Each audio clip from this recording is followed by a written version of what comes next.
So, welcome to a new video, or rather a small in-progress update of the NV, because it is kind of disassembled now and probably a lot of you have been waiting where the car has been.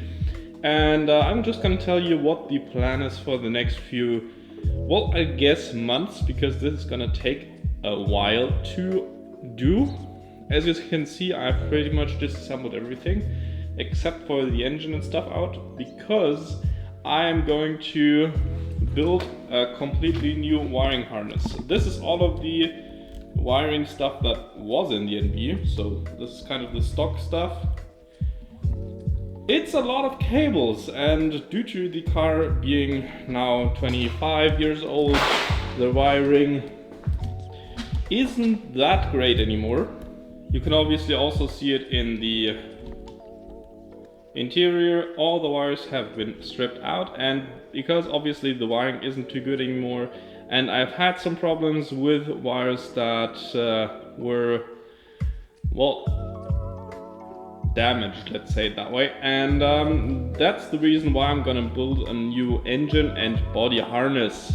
And pretty much I'm going to do it as relatively lightweight as possible, because this car is never going to be a street car or anything, because the chassis is just too far gone, and therefore it's just going to be a race car. And so I'm going to build an engine harness and a wiring harness for the body, for the main stuff that I need, so lights, indicators and such, and everything else does not need to have a place here. And yeah, therefore I'm also gonna save about, like, I guess about 20 kilos in weight, because that stuff is pretty heavy all in all. The goals also here are to save weight as well, because I'm also going to run a lithium ion battery, so this is gonna save me about 10 kilos as well. And obviously something I wanted to do for a relatively long time, which I'm also gonna do now, is pretty much cut off the chassis legs from the strut towers forward and build a tube frame for the front of the car, so that I can run a bigger intercooler and better positioned intercooler, and so that I have more cooling performance and more room, as well as a lighter weight vehicle. I'm also gonna delete the ABS, because that wasn't working in the first place, and for my future plans I need the space that is here, and it's also weighing about 5 kilos that I don't really need. I'm just gonna use an ABS delete kit, and I have removed everything but the ABS valve block. And yeah, that delete kit is just going to run stainless steel lines from the master cylinder to all 4 corners. This is also going to delete everything that you can see here, so any brake lines that run here, so it's also going to be much neater and cleaner in the future. As I said, I also wanted to do an intercooler upgrade. This is still going back in the car. This is the one I was using before, so it does cool pretty good up to around 400 horsepower, which I'm not at yet. I'm about like 300 to 320, I guess, maybe a bit more. And I'm still gonna plan to retain this for the next few months after the car has been running, and then upgrade later to this unit, which is a 600 by 300 unit that is also used in a lot of higher horsepower cars, and it's 100mm deep core, so it's pretty large. And obviously I have to make some room for this and change to 76 or 3-inch intercooler piping for it, but that's going to be something for the future, so probably in the summer this year.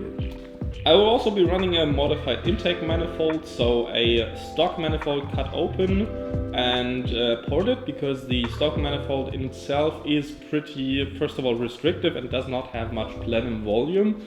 So it is, I would think, something that will help in performance when the manifold is gutted. So should be about 20 horsepower probably. We'll see how much it really does. And using a a different intake manifold gasket as a thermal barrier, so the intake manifold doesn't get heated up as much. This should also be increasing power a small amount. It's not going to be much on a turbo car, but still every bit counts, I guess.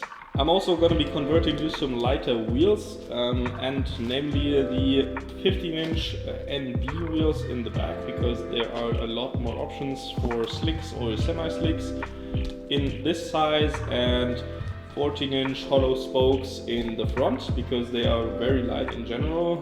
The NB wheels are about 5.8 kilos and those are about 5 kilos. So compared to the wheels I had on it before, which were these ones, they weigh about, I don't know, like 3 tons per wheel. At least it feels that way. So I will gain a bit more performance there. And yeah, that's also something that is going to be changed. So the car will probably be quite a bit faster and at the same power level still, or rather at the same boost pressure. The only thing I'm still worried about is the 5-speed transmission, which I'm still using, so that maybe the less weight is going to help, giving it a longer lifespan, but I know that these are known to fail. A friend of mine was running 340 wheel horsepower on a 1.8, which makes more torque on this one, or on a 5-speed, and it didn't break for a few months, and the car was much heavier. But I may be in the good here up to like 450, but we'll see how that turns out, I guess. Yeah, otherwise that's pretty much it for the car. As I said, I'm going to give you updates in the following future, although there may not be any videos for a few months on this car, since I have to gather all the stuff for the wiring harness, which means connectors, wiring, crimping tools, whatever, because this is the first wiring harness I'm doing myself. So yeah, this might be a project I don't want to film and only tell you when it's finished, because I will do mistakes and I probably will not know how to do some stuff, which I will tell you maybe later, so you avoid these mistakes. So that's basically it for this video. If you have any further questions, just let me know and I will answer them in the comments below. And as always, I wish you a nice day. Goodbye.